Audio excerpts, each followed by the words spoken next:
कैसे हो आप सब। आज आप लोग देखने वाले हो अंजलि के साथ साथ इनकी फ्रेंड को भी।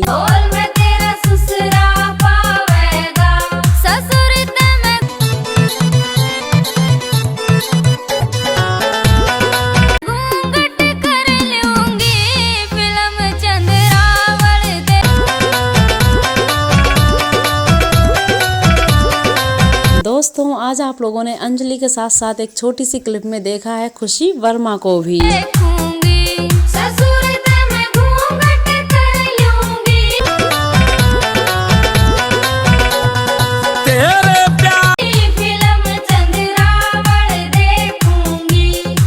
दोस्तों आप लोगों को आज की ये वीडियो कैसी लगी और खुशी वर्मा का डांसिंग क्लिप कैसा लगा अपने कमेंट्स में ज़रूर बताइएगा।